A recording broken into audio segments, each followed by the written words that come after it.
The Indiana Fever came up just short in a tough 90-88 loss to the New York Liberty. It was a high-energy game full of big runs on both sides. New York took control with an 18-1 burst in the second quarter, then pulled away again late with a 16-2 run. But Indiana didn't fold.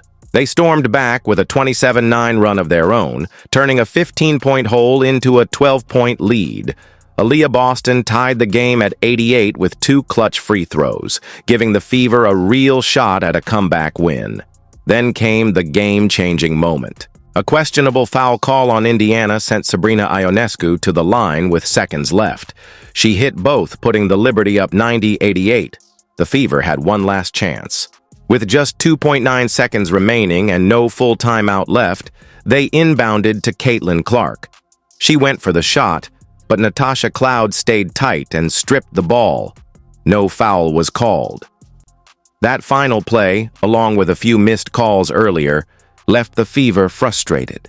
They felt the whistle wasn't consistent. After the game, head coach Stephanie White didn't hold back, calling for more fairness and better officiating across the league.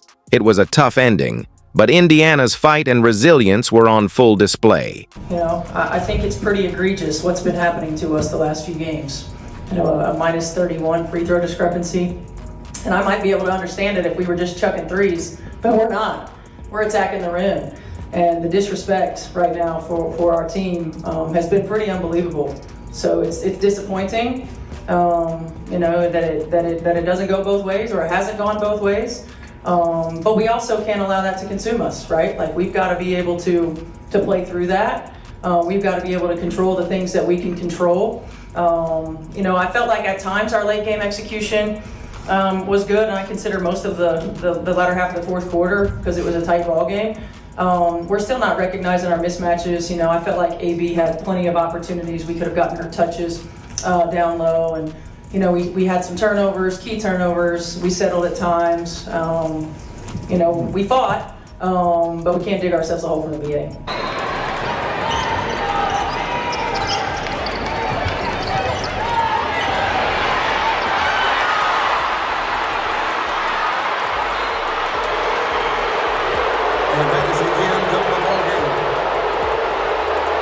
I haven't watched it yet, but he was a reset timeout, ran it a little bit different, similar play to what we ran the other night when we played Atlanta here. I don't know, I have to go back and watch. I don't know. I thought it was egregious, honestly. I thought it was obvious. I felt like AB got one, had one going to the rim. They're in rotation. DB's was crazy. And in Lexi's, I felt like equally, we talk about, coming into the path, and it was an offensive player veering into the defensive player's path. It is what it is. We have to be able to play through it. But at the same time, I feel like it's really disrespectful. Look, there's a system to making sure that we can send stuff in and communicate our grievances, so to speak. I don't know that I ever feel like the system works. We're not looking for a change, we're just looking for consistency. I felt like the second half of Atlanta, at least at our place, was at least consistent, right? And that's the thing that we're looking for. Let's be real. This frustration didn't start with tonight's game. It's been building for a while. The tension has been growing over the last few matchups, and this one just pushed it over the edge. Look at the numbers. Indiana shot just 5 free throws, while New York went to the line 32 times. That's not a small gap. It's huge. But again, this isn't just about one game. Concerns go back to their recent series with the Atlanta Dream. Before the season, the league said it would focus on freedom of movement, but that emphasis hasn't shown up consistently. Players and coaches are feeling the effects, and it's starting to impact how the Fever play. Caitlin Clark is a clear example. Lately, she's struggled to get space and find her rhythm. Last game, she didn't hit a single three-pointer for the first time since 2022, going 0 for 5 from deep. And in this one, she missed her first 7 shots. Nothing was falling early, but late in the third quarter, she found her spark. She finally got one to drop, drew a foul right after, and then buried a 34-footer at the buzzer. It was a classic Clark moment, and it gave the Fever some much-needed momentum. Still, the larger issue remains. When the foul count is that one-sided, it only fuels the feeling that Indiana isn't getting a fair shake, and that frustration is becoming harder to ignore. That is play calling, some of that is recognition and flow, some of that is angles of our screens. We got to move her around a little bit more. I mean, she plays pretty much above the break all the time, and sometimes that's easy to predetermine how they're going to play certain actions. So we got to move around a little bit more in different actions. Yeah, I think we struggled with our transition D there in the fourth to get started, and then gave up some layups, fouled a lot, and then JJ made some big threes for them to really put them back in the game. And yeah, those are, the defending champs. They're going to make plays. That's what they do. I thought we needed to find a way to stop their run a little faster, and that has to come collectively from the group.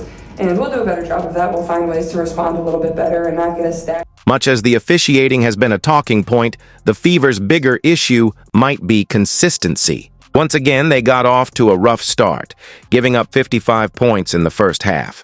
That kind of defense just won't hold up, especially against a team like the Liberty. But in the third quarter, Indiana flipped the script. Their defense locked in, holding New York to just 13 points on 4 of 19 shooting. That stretch completely shifted the momentum. The Fever went on a tear, outscoring the Liberty by 17 and turning a 15-point deficit into an 8-point lead going into the fourth. It showed just how quickly things can turn when this team is locked in. The problem is, they can't rely on one big quarter to dig themselves out every time. The swings are too wild. What Indiana needs now is steady, all-around execution on both ends of the floor. That third quarter was proof of what they're capable of. The next step is making that kind of effort the standard. We just have to make sure that we're playing consistent throughout the whole game.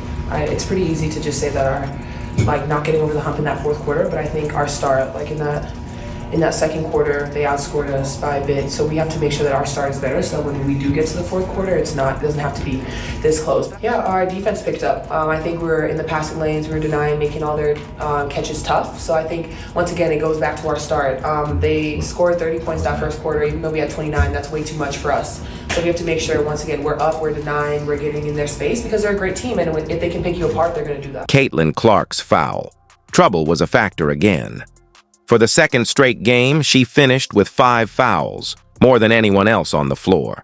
And that kind of foul count changes everything. It's not just about Clark sitting more. It forces the coaching staff to manage her minutes, limits how aggressive she can be on defense, and takes away some of her edge on offense. When your lead playmaker has to play cautious, the whole offense feels it.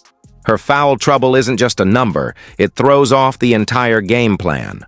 We really played one good quarter of basketball and lost to the defending champions by 2, so I guess that's positive. A lot of ways to continue to get better, but yeah, not my best shooting night. I thought I could take care of the ball a little bit better. Had some tough ones, ones where my arm was getting grabbed, but whatever. But yeah, just keep battling through, keep shooting it. We have to do a better job collectively of understanding that individually we don't have to make the play that stops the run, or the play that turns the tie, the play that starts the run. We've got to continue to do, what allowed us to be successful in the third quarter, and that was ball movement. That was playing 1-second basketball. That was player movement, and making the easy play.